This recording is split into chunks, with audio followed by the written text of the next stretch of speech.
Hi everyone, I'm Jen.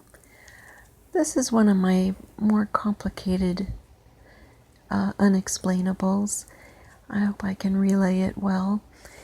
I was driving along the highway and it's pretty much out in the middle of nowhere, but I saw this man on the side of the road with a red gas can, and he was just standing there, and I had the unexplainable urge to help him, and I did not want to. I am a single woman and did not want to pick up a man that I don't know, and so I drove by him. He looked about my age, maybe a little older, or he was my age and just life was really hard and he was in the elements, so to speak.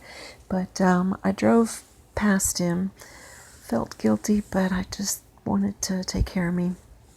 And so the unexplainable urge got larger and larger, so I asked to see a car because I did not see his vehicle on the way. So I promised I would only do it if I saw his vehicle. So around the bend of the highway, there's a van on the shoulder. So, and there's no one in it. So I thought, okay, I made a promise. So I U-turned, got on the other side of the highway. Not U-turned. I went off the exit ramp, went over the bridge, got on the other side of the highway, and then had to do the same thing, pass him, and then had to do the same thing, loop around. And as I drove closer to him, my eyes did not see this is one of my morphs, I guess.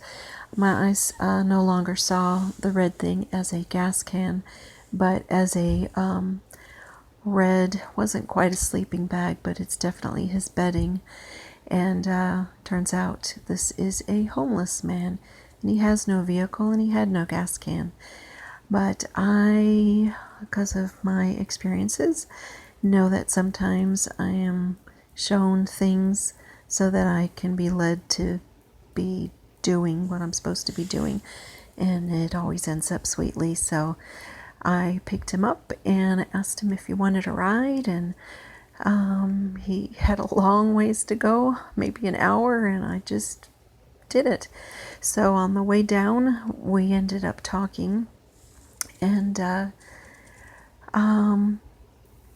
I was just, words started coming out of my mouth, where I just would say things and then he would confirm that those things were true about him. And what I liken it to is that the unexplainable just puts little,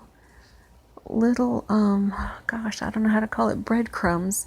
And then the more a person validates it, the more comes. And what's beautiful about it is, because I think unexplainable nor I want to freak anyone out. So, and the person doesn't want to be freaked out.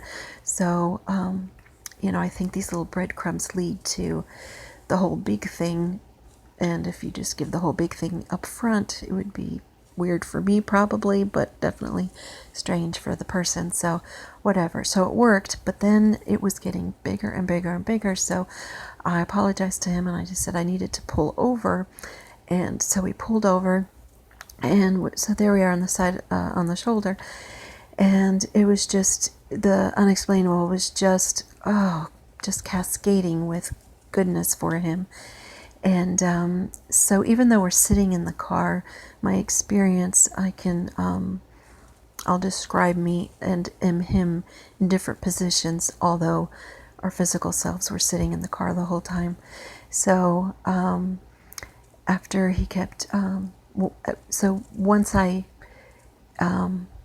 guess, reached up to his adult age of things that I somehow knew about him, then it's just, I'll have to do a part 2 on the crystal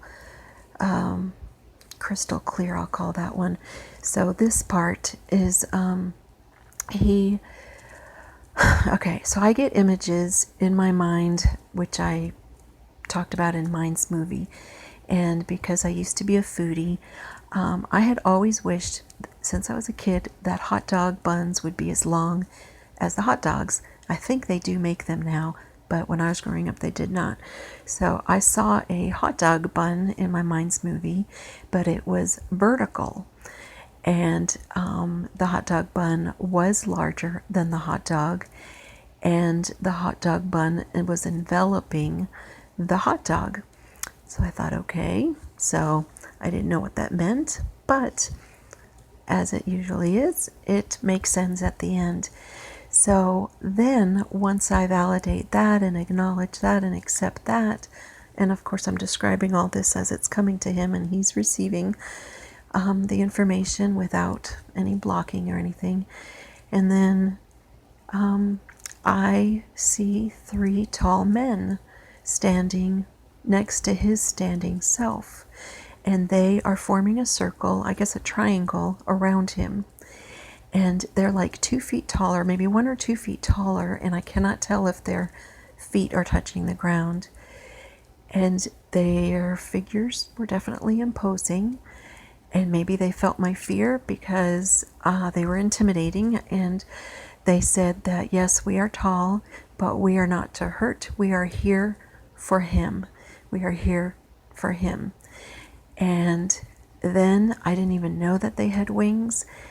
A lot of my spirits do not, and I just call everyone spirits. I don't know if I'm using the right vocabulary for whatever belief system you have. It's just easier for me to say it that way. So the 3 spirits, these 3 spirits had wings, and when they spread them open, once I said okay, that I understood that they were here for him, they spread their wings open and did encircle him because their wings overlapped. They were huge wings. And because they were taller, they enveloped the standing man. And that made sense to me with the hot dog because it was the same feeling. And the amount of love and loving kindness, and I always use the word heavenly, but I'm not of any religion, the heavenly feeling that just drenched this man. And I always end up getting the overflow. I don't know if it's coming through me for him, but from my point of view, he's next to me, but he's standing next to me. So, but whatever, I get the benefits of it as well. And I am just sated with it. And it's so beautiful. And then I can hear him, although he's covered, blocked. He's inside the 3 men, just receiving all that love, and I can hear his high-pitched voice, and he's saying, "I love you, I love you, I love you," and his voice is quivering, and he's crying, and then he and I can see each other through these 3 tall-winged men. And he's crying and I'm crying, and it was just the most incredible kind of love. I didn't tell you, but he had had a really hard life, really, really hard, including toes being shot off, and he's been on the streets forever. And I've never heard the word penitentiary. I don't even know if that's how you say it, but I've heard it, I think, in a Johnny Cash song. But anyhow, he's been in them. So it's just, for him to have this rough man just be seen by these men and be loved by these men to the core, that he could be this little boy self, or just his innocent self, and just receive that love and be loved. And then they were gone from me, and he never saw them. I didn't know that at the time, but he never saw them. But when they were gone from me, then he goes, "Where'd they go?" looking at me. And he just felt so lost, because it was so good for him, It was so good for me, but it was so good for him, and he deserved it after such a hard life. And so, like a tourist, when they visit a touristy spot, they buy a little memento. So I just wish that I could give something of this experience for this homeless man. And